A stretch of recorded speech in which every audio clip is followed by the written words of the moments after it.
in order to control environmental systems, which provides some effective answers to the century-old unrestrained exploitation of ecosystems.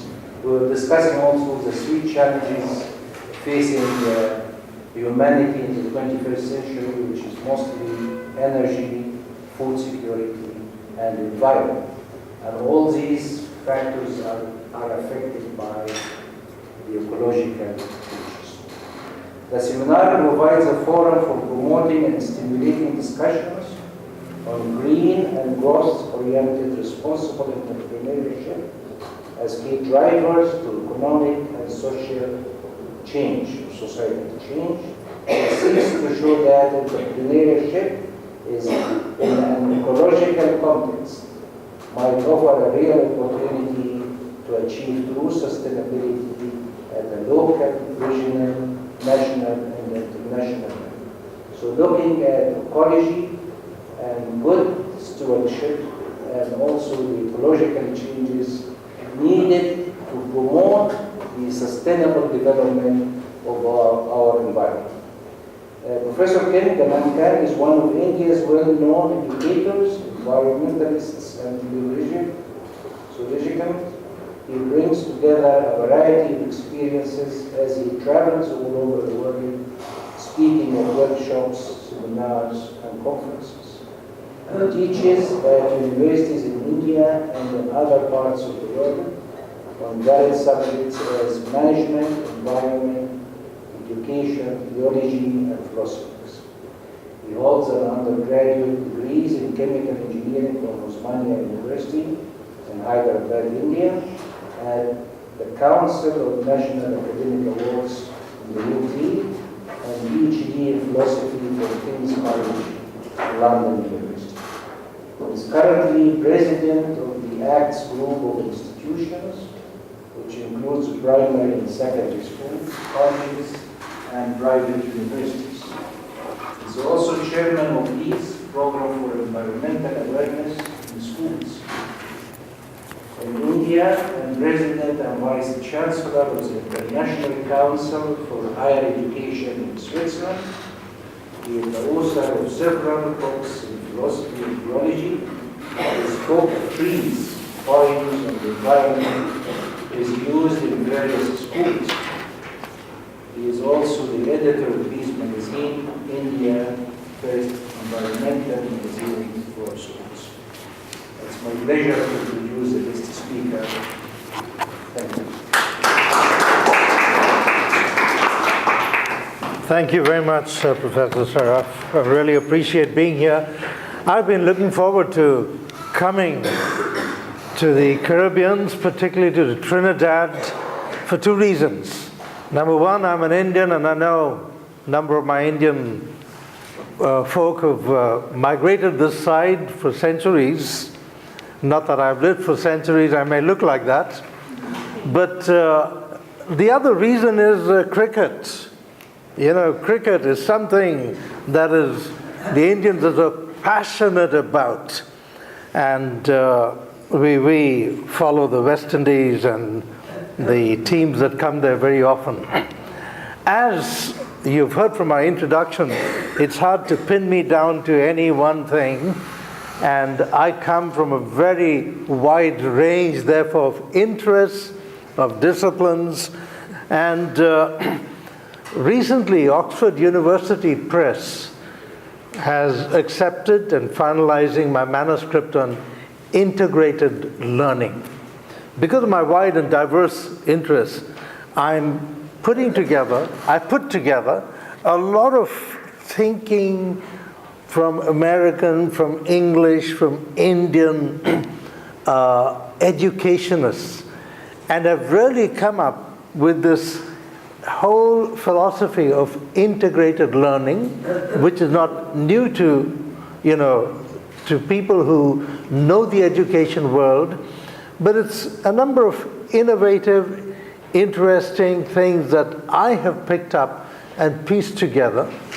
And therefore, as I present my paper to you today, not a paper really, random thoughts on ecological engineering, it's this kind of an integration that I'm really looking at, a total integration.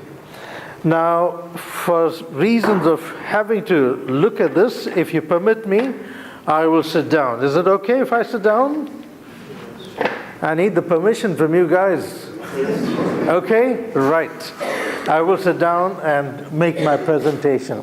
I purposely have not done a PowerPoint presentation because when I do a first presentation, I like to look at people rather than to keep looking at my slides over there, and want to be able to get to know you and get to know your response, how interested or how disinterested you are in the subject. But I hope I'll be able to stimulate some of your interest, particularly in this whole area of ecological engineering. Now, one of the first things I must say is many of us in the university setups are familiar with environmental engineering. You know, the subjects, the masters in environmental engineering, the bachelors, there are courses in environmental engineering. When you look at ecological engineering, it's different. Different because environmental engineering continues to follow the same environmentally degraded kind of an educational system and the world systems, industrial pollution, all of these, and is developing high energy intensive technologies to handle an already problematic kind of an industry and the pollutants that have been caused all over the world. So environmental engineering is not what I'm talking about. It's ecological engineering, where ecology becomes a little more the focus rather than just handling the environment. You know, it was in the 70s that many European scientists and philosophers came together and talked about some of the solutions that people were handling from within the environmentally degraded environment. They couldn't think outside of their box. They continued to think in their own way and develop technologies that were high intensive, that caused further pollution, caused further damage to the environment. So they were the ones, you know, particularly movements like the deep ecology movement. Even in the US, there were people like Rachel Carson, you know, who wrote that book called The Silent Spring, and we're talking about the damages caused by various chemical fertilizers and chemical kind of pesticides that were causing the harm and danger. So when we talk about ecological engineering, it's based on ecology. Now, ecology basically started off in the whole agricultural, biological, botanical kind of a field, and has grown outside to become a widely accepted term, particularly because of its meaning. The word ecology, and I'm sure most of you will know it, but let me say it just in case, you know, you want to peg in some of your thoughts into this, comes from the word oikos, the Greek word oikos. And oikos basically is the home. The home is where supposedly there are relationships, good links. You know, everybody is networked in that home. And in the Indian home, it's not just the husband, the wife, and the children, but it's uncles, grandmothers, grandfathers, everybody networked beautifully into a balanced environment. So ecology basically is that balance. So the word ecology to me is a very, very, you know, penetrating word because it talks about the balance that is needed. Now, the tsunami in Japan. I'm not surprised in a way that damage is caused, because somehow the balance of nature has been upset. We increase our land areas. The reclamation that Japan, Singapore, and some of those countries have done is amazing. Now, I'm not the expert to say that is the reason, but I have enough common sense to say, I'm sure these problems would cause the kind of damage, because we are encroaching more and more and upsetting the balance that has been there for centuries. Not that there were no problems before that, but the problems are increasing.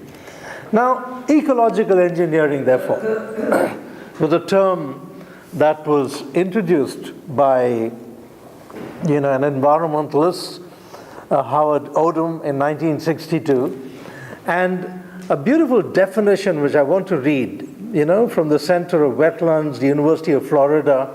It was a center that Odum founded. Ecological engineering is the design of sustainable ecosystems that integrate human society with its natural environment. So you see the balance that they're looking at, for the benefit of both. Now, as I said, environmental engineering, we were not concerned for the benefit of the environment. We had to get maximum benefit from the environment. All of the growing systems that we find is getting the maximum benefit from the environment. You would have heard of the green revolution in India. Punjab was an area where the green revolution really came in a huge way. Now, what was it? Grow the maximum. And how were we to grow the maximum? We also had a lot of bore wells, the tube wells. There was using of chemical fertilizers to maximize the outputs. And naturally, after some time, the devastation that has taken place, and so now people like Swaminathan, who introduced that who was the key in that green revolution, is now talking about an evergreen revolution, bringing in some of these ecological principles. So you see the definition. So this ecological engineering involves the design, construction, and management of ecosystems. We're talking about not managing systems, managing machinery, managing industry, but managing ecosystems. I was talking to your provost about, developing a course in environmental management, not so much environmental sciences. We try and, bring in scientists, and scientists by themselves without a sociological perspective, with an integrated perspective of people, could be very damaging. And environmental management pulls together all kinds of people. So ecological engineering, this definition says, combines basic and applied science from engineering, ecology, economics, natural sciences for the restoration and construction of both the aquatic and the terrestrial ecosystems. So it's a tremendous field. And I got into the same, group which was very active in Europe, and we're part of a group called the International Ecological Engineering Society, based in Switzerland. And this society holds together and pulls together a number of these scientists internationally, but mainly from Europe, because there are some technologies over there, ecological technologies that have been forgotten and that can be used.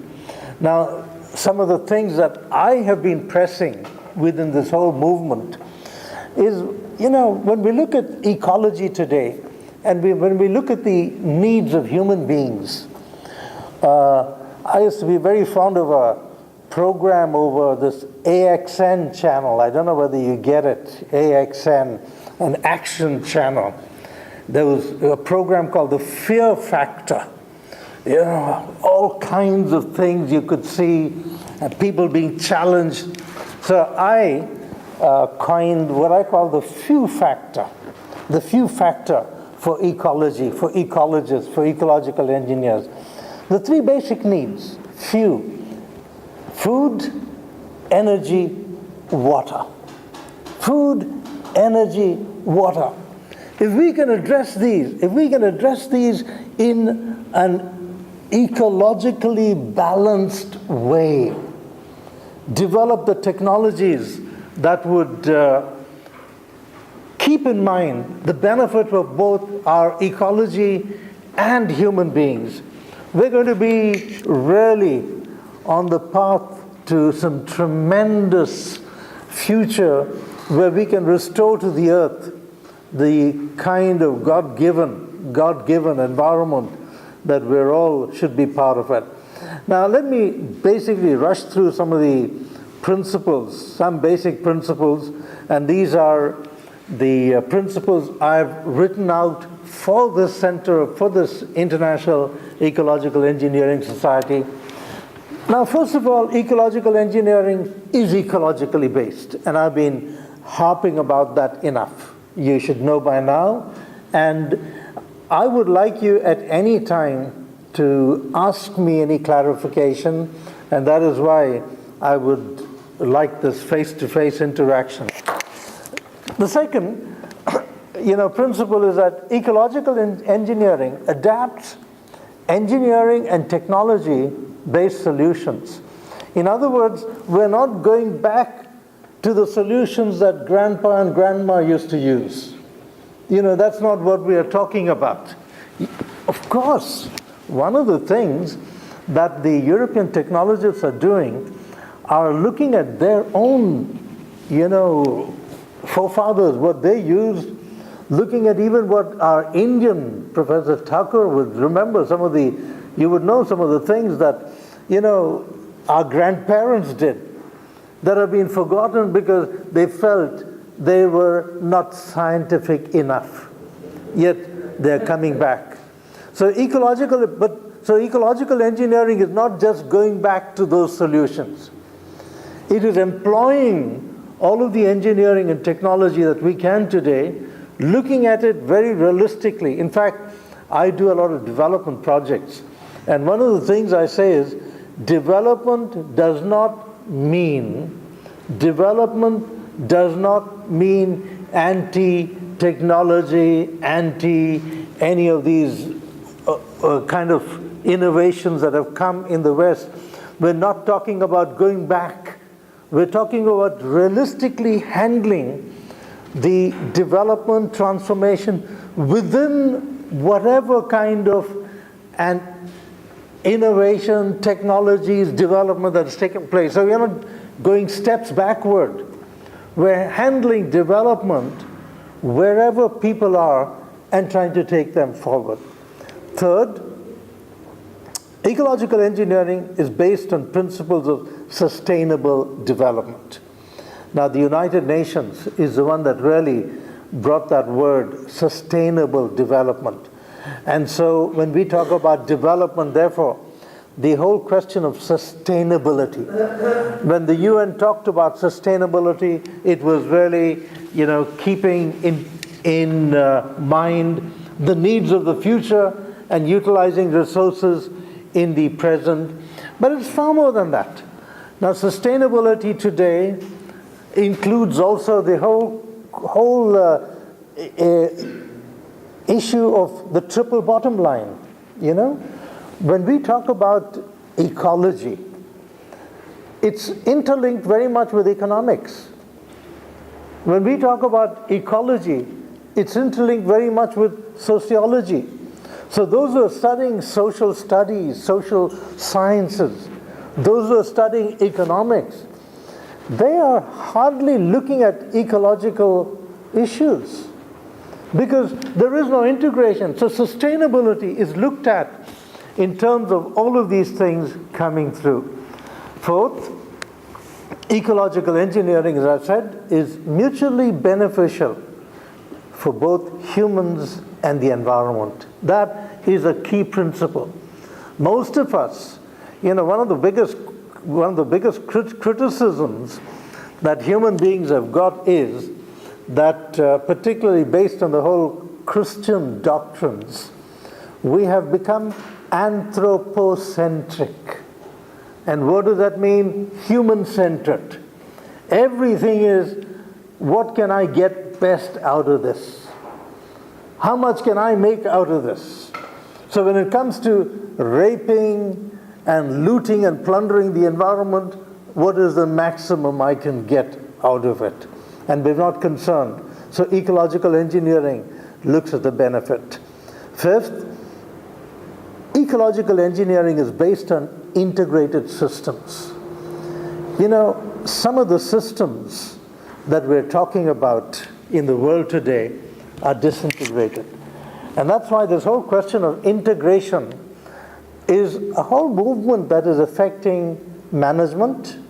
So systems thinking in management is basically where you look at interconnectivity. Our management programs, traditional management programs, you studied various things vertically. Very rarely did you look at them as an integrated thing. And today the whole question of systems management, which came out of Harvard and Boston and those places, is catching on all over the world, and in a movement where particularly even the education field, therefore, is looking integration. And I think UTT is the right place at the right time. You should begin to look at this whole integration before you become verticals and get fragmented in your thinking. Integrated systems, because that's what ecology and the environment is all about. And sixth, ecological engineering focuses on reuse and recovery of waste. Reuse and recovery of waste. I remember taking one of my Swiss scientist friends to a lake in Bangalore, where I come from, which has been totally polluted because of the sewage effluents that have gone in. And he looked at that the first time and he said, "My, this is like a bowl of soup." I said, "What do you mean?" And he said, "There are resources here that can be recovered, which you folk are not looking at. You're looking at just waste as waste to be thrown off." And the whole, the Ecological Engineering Society is looking at using urine, using sewage, using all kinds of waste. One of the things I've done on a small campus that I have in Bangalore, the ACTS Academy, we have managed to get 40% of our energy requirements just through bio-waste. The kitchen waste, waste from the community around us, waste from some of the industrial canteens around us. 40% of our energy is generated from bio-waste. And the whole possibility, the potential of using of waste itself is something that we have not looked at adequately. There's tremendous amount recovery of waste, water, and various other things. And finally, the whole ecological engineering talks about integrating the world's rich and the poor, the division that's coming about. And for me, as a social scientist, I like to see this happening more so that the rich don't get richer and the poor get poorer. There's an integration of these things that's happening. The university that I've, set up, which has been going now just about 3 years in a systematic way, will take another 2 years to get fully into, motion. Practices a number of these things and is purely set up to bring in what I believe are two primary needs. It's up in the northeast, the foothills of the Himalaya, plenty of resources, totally underutilized.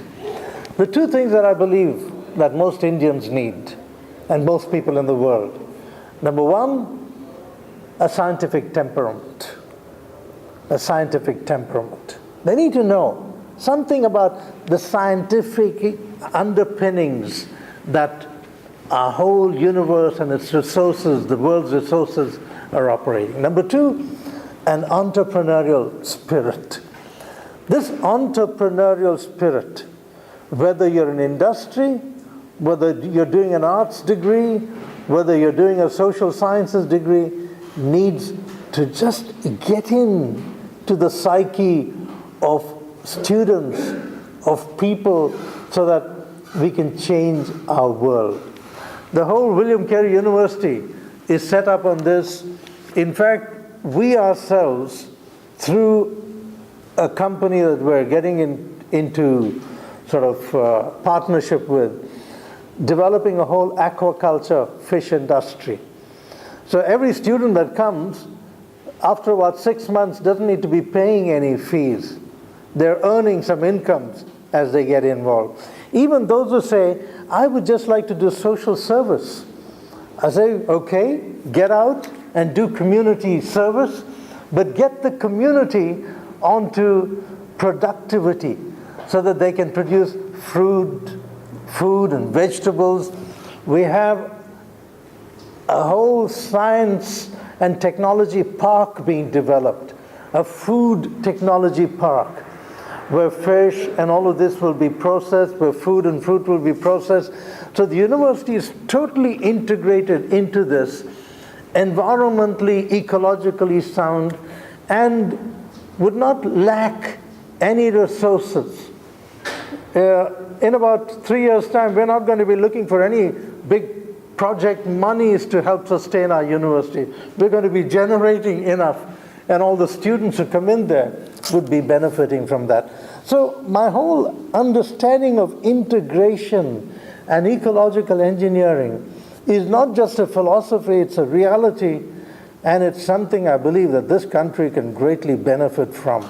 So with those words, let me leave it open, 20 minutes for any questions. Ask me any question. I may say I don't know what to say, but yeah, please.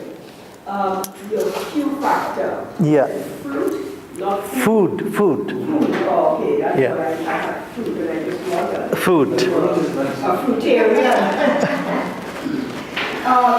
The second one of the principles about eco-engineering incorporating technology. Yeah. Now, I may have missed something there, and then because I was left with two conflicting opinions. Yeah. Are you suggesting that grandpa and grandma and their ways of doing things still will have something to offer?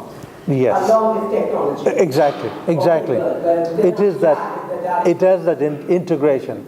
So in other words, we're not saying let's discard all of the development that's taken place in science and industry today and technology. Let's make use of it. So you're on the right track. Any other questions?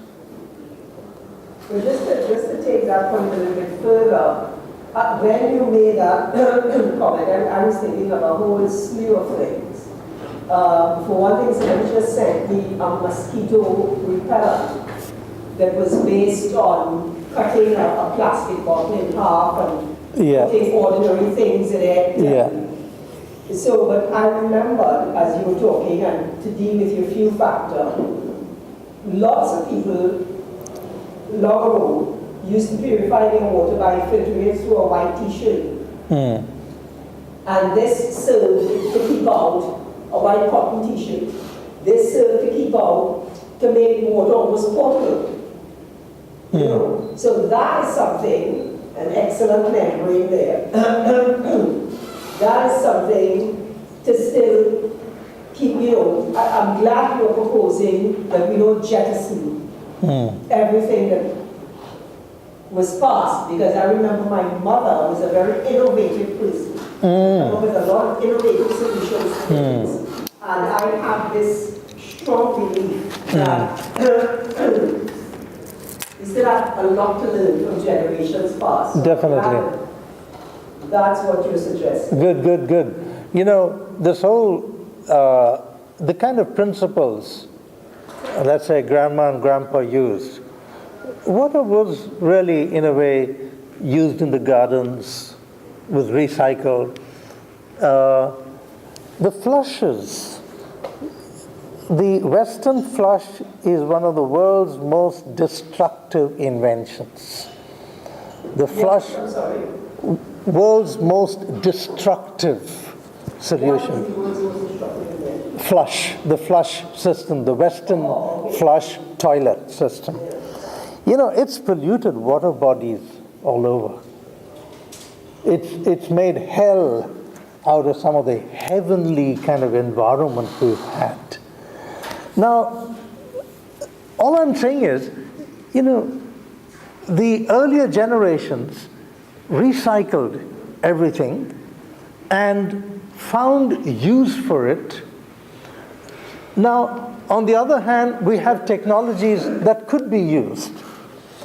Singapore, of course, has gone the other way, where they've used black water and recycled it to make it into drinking water called new water. New water, NU water. Not everybody drinks it because they can't associate how sewage water could be. But high energy intensive technologies are used. You know? High energy intensive technologies. But Singapore, a small country with limited resources, needs to do things like that. They just incinerate all of their garbage, and the problems caused, nobody knows. But everything you go there, one of the cleanest countries, cities in the world, but energy intensive. So you have, you know, the two that need to be married together, and some good eco-sensitive solutions need to be brought apart. And this is where ecological engineering comes in. Okay, anybody else? I'd just like to... Yes. In deciding for an engineering solution to any problem, Yeah. you always look at the available technologies and the cost of implementation. So it's a compromise usually between the best possible technology which you can use with minimum implementation cost. But you're adding now an extra, what you call, level to this engineering challenge. By looking also at the sustainability and the cost to the environment. So in dealing with the solution, your challenge, your problem, you have to ask how much is the cost to the environment. Exactly. And this is really a change from the way we're doing engineering solution. We don't care about the ecology, we just care about the technology is working. Yes, you've got a very perceptive point over there, because I very briefly mentioned economics and ecology are linked, but we haven't looked at it seriously enough. Ecology is something that is impacting the environment so much, but there are external costs that we have not calculated into what is happening to the environment, what is happening to the people. This man, infamous man called Anderson, who was the CEO of Union Carbide decades ago in India, was recently in the news of being just sent out. You know? What did Union Carbide do? Nobody cared about what the environmental costs were, but they set up the factory. Suddenly there was this gas leak, and overnight people slept and didn't wake up the next morning. You know, Bhopal, the gas tragedy, one of the world's worst. And at that time, people were not looking at the environmental costs and the social costs. That's why the triple bottom line these days is so important. You said ecology was impacting on the environment. Is it ecology you really meant or economics? Economics. Oh. Economics. Could you tell us a bit more how you managed to extract 40% of your required energy from the kitchen waste? And I'm assuming no sewage waste is among that. Just Yeah, sewage waste for biogas production. So you do use sewage waste as well? Oh yeah. And you keep them separate? No, you know, Everything. yeah, you mix everything. We do have separate digesters, but everything is mixed once it is processed. And the gas production is one, but we also minimized the voltage consumption by using LED lights. Okay. We haven't yet worked out the ecological impacts of that, but that has reduced probably 3/4 of the energy costs, the LED lights. And so the things like that we're using, we are yet to go in, and that we will go in our university, solar energy, wind energy, and some of the biomass energy, where, because there's so much of bamboo waste, of growth that needs to be used somehow, but it's just being wasted at the moment, you know. And this whole word waste, you know, is developed in our consumer society culture, where waste is considered something to be discarded, but suddenly ecological engineering is discovering the value of waste, and gradually I think we've got to change our paradigm and change the word waste as well and come up with something else. So waste is one of the richest resources for ecological engineering. Professor mentioned the Union Carbide affair. What finally happened, and what were the lessons that were learned from that? One of the lessons definitely has been that the Indian companies are being far more careful. More recently, there was a Coca-Cola companies coming in and just looting the water and, you know, depriving the communities of the water that they got to use. And then the effluents that went out from those. So the lessons that have been learned is that in the newer companies, the government is being a little more careful. The present environmental minister, Jairam Ramesh, is being a little more sensitive and aggressive about these things.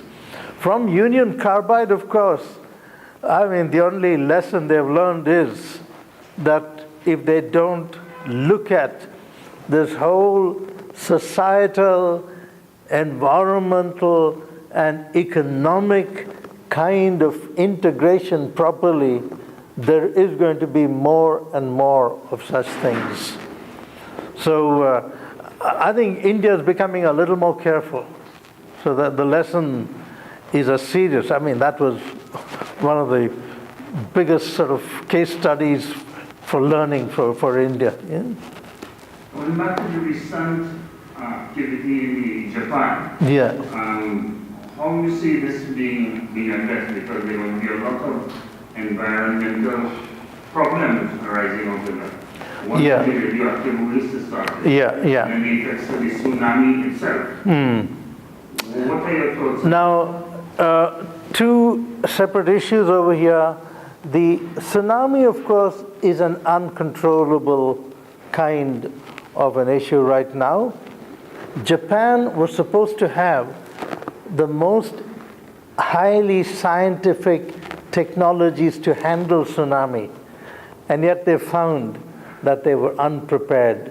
So I think the tsunami is something that cannot be handled by itself, but yet we've got to be prepared as much as possible. So I think it's more of a social and an ecological preparation rather than a physical kind of a thing. The other issue that you raise is nuclear kind of energy. The world has woken up. The world has woken up. And even Europe now, they've suspended 2 or 3 major projects. The US is beginning to be a little more careful. India, there's a growing pressure because we fought so hard about 3 years ago to get the whole parliament and the opposition to agree to bring in, the energy from nuclear energy.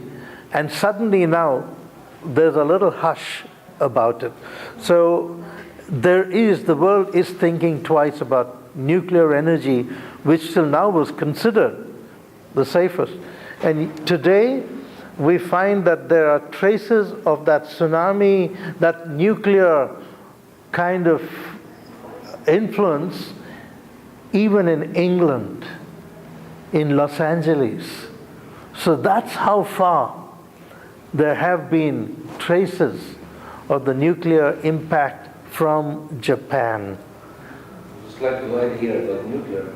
I notice also some of the scientists which are really lead by the nuclear industry are even labeling nuclear as a renewable. Yeah. Really, I mean, in any sense, I mean, what is the renewable if you look at the waste? Yeah. It lasts thousands. Yes. Right. So it's a little bit really difficult to twist facts. See, one thing, you've got this evil nexus of industry behind the politicians. Right now, see, petroleum, nuclear, there's a strong lobby. I mentioned Rachel Carson. She was not able to move the US government because the US government was getting so much money from the chemical fertilizer and the chemical pesticide industry that for them just to say, yes, we need to listen to Rachel Carson. That's why they even banned her book, The Silent Spring. It was banned for some time because of that evil nexus between the industrialists and the politicians. In India, we're facing it. So Trinidad, I'm not surprised. Okay, one more question? Yeah, thank you very much. We're almost to 11 o'clock. So on behalf of UPT and I thank you very much for this excellent presentation. And I will ask everybody to come tonight, 7 o'clock, and also Friday. So remember that we have a very long program to utilize Professor Ganakan. So please join me in welcoming and thanking him for this excellent. Thank you. Thank you very much.